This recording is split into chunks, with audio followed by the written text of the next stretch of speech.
prvog seta? Pa vjerovatno jedan od prelomnih trenutaka u meču je prvi set kada sam uspeo da ga breaknem, vratim taj break prednosti koji je imao 5-4 kada je servirao za set i u tog trenutka sam nekako osetio da sam se psihološki pre svega vratio u meč jer sam počeo dosta nervozno, on je vrlo samouvereno držao svoje servis gemove. Bilo je jako teško jer imao visoki procenat prvog servisa ubačenog sa dosta preciznosti i onda je jako dobro to koristio. Morao sam da pronađem način kako da mu pročitam servis, kako da mu uđem da mu jednostavno razbijem tu koncepciju, da ga izbacim iz te ugodne zone. I u tome sam i uspeo.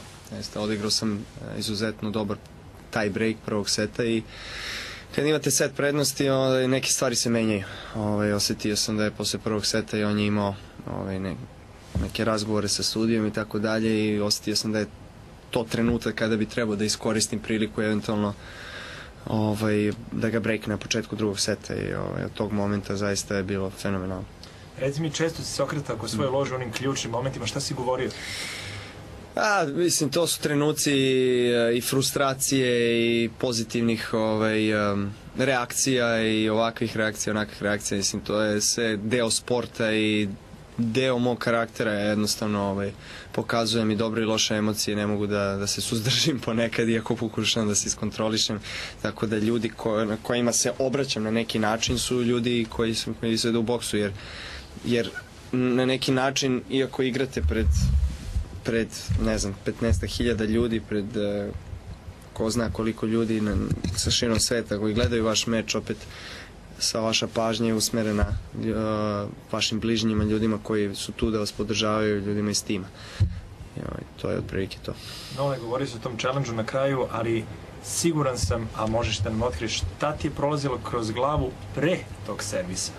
Tu kad tapkaš loptu, sigurno je bio crescendo u tvojoj glavi. Bio je u trećem setu kada sam servirao za meč i upravo to je ono što me je sprečilo da završim meč kada sam trebao da ga završim. Previše sam razmišljao, previše misli prolazilo kroz moju glavu i to me je ometalo. I onda sam naučio lekciju, ajde tako da kažem, sat vremena nakon toga sam servirao opet za meč u četvrtom setu i tad zaista nisam razmišljao ni o čemu osim o tom servisu, o tom poenu. I mislim da je to presudilo na kraju.